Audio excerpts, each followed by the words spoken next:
Hi friends, welcome to our channel.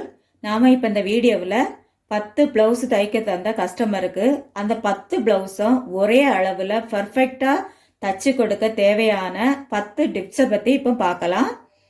முதலாவது பார்த்தீங்கன்னா, customer அளவு ப்ளவுஸு எந்த அளவில் கொடுக்குறாங்களோ அந்த அளவு ப்ளவுஸை சரியான அளவை எடுத்து அதே அளவில் நாம் தச்சு கொடுக்கணும். ஓகேங்களா?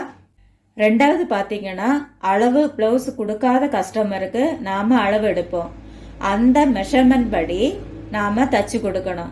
அந்த மெஷர்மெண்ட்டில் நம்ம முக்கியமாக கவனிக்க வேண்டிய விஷயம் என்னென்னா, அவங்க இடுப்பு சுற்றளவு எவ்வளோன்னு கண்டுபிடிச்சி அதற்கான சைஸு, அந்த ப்ளவுஸுடைய சைஸை நாம் தெரிந்து வைத்துக்கொள்ள வேண்டும். ஓகேங்களா?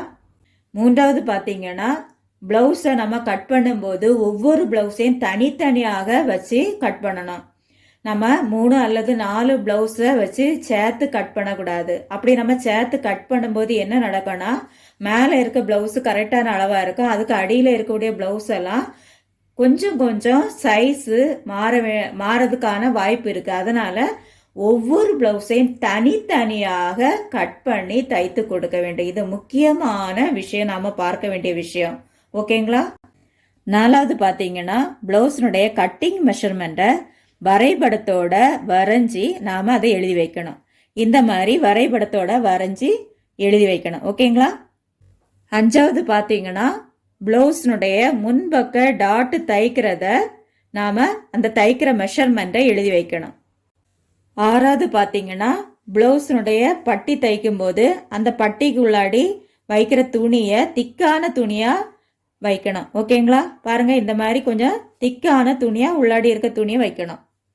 ஏழாவது பார்த்தீங்கன்னா, இந்த கை சுற்றளவு எவ்வளவு தைக்கணும் அப்படிங்கிற மெஷர்மெண்ட்டை நாம் எழுதி வைக்கணும். எட்டாவது பார்த்தீங்கன்னா, இந்த இடுப்பு சுற்றளவில் முன்பக்க அளவு எவ்வளோ தைக்கணும் அப்படிங்கிறத எழுதி வைக்கணும்.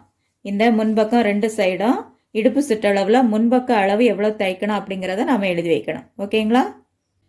ஒன்பதாவது பார்த்தீங்கன்னா, இந்த இடுப்பு சுற்றளவில் பின்பக்க அளவு எவ்வளவு தைக்கணும் அப்படிங்கிற மெஷர்மெண்ட்டை நாம் எழுதி வைக்கணும். ஓகேங்களா?